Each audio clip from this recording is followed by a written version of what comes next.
Ratile Mabitsela has broken silence again on her late husband Lehlohonolo Mabitsela. One, she's saying that she couldn't bring herself to tell her kids that their dad took his own life.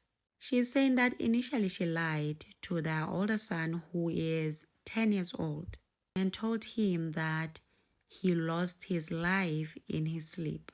But eventually she came around to telling him the entire truth, but also sworn him to secrecy because they have kids, twins that are younger than the 10-year-old. So she somehow told their eldest son that this was supposed to be a secret between him and mommy until the younger ones are 10 like him, then they'll be able to tell them. On them moving out of their family home, you'll remember there was a lot of controversy around that, including a lot of things that the sister-in-law was saying. But according to Ratile, that wasn't an issue moving out. It was what they needed to heal. On this, you'll remember, according to the sister-in-law, they were forced to move out because everything Mabitsela owned had to be put in a trust. And if you haven't seen those lives, you should for more context. I'll link them in the description box down below. But according to Ratile now, she's saying that it was very unsettling being in that house without him. Also remember, he took his own life in that very same house. But she didn't say nothing about them being forced to move out like Lauren had said. She's also saying that the legalities to this day are still ongoing, maybe concerning the execution of her husband's estate. But again, you'll remember that her sister-in-law Lauren has already spilled on this on some of her lives, hence why I'm saying you should check them out.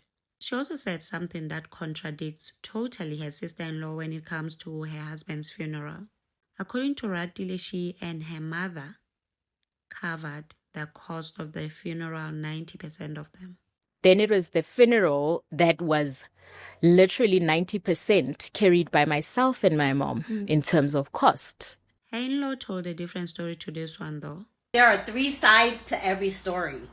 Your side, their side, and the truth. And she's also saying that majority of her policies did not pay out because of the nature of death. Also saying that the reason why she wasn't drinking when she was still with her husband is because he was an alcoholic. So she wasn't drinking to support him. I didn't drink because I was supportive of my husband, who was an alcoholic. So he had a terrible dependency on it, and when he started, he couldn't stop. And I feel like this kind of explains the video that was making rounds on social media during their twins' birthday, where a lot of people noticed that Lehlohonolo was shaking. I remember there were tons of comments on that. And maybe that is why she also said he was very unusual on that day, even though she didn't know what was going on with him. And apparently he was jolly to everyone, taking pictures, but he was different, withdrawn, and out of space, according to his widow. I was just grateful that he was present and there, and we co-parenting regardless of what was happening in our marriage at the time. You also remember that was around the time when he was with his side chick, Nautele, who is besties with Ratile's sister-in-law. And you know, majority of the time I've seen that once men leave their wives, their homes, to be with their side chicks, they become ashy. I hope that helps. Oh, what? Wait! Huh? Girl. Yeah.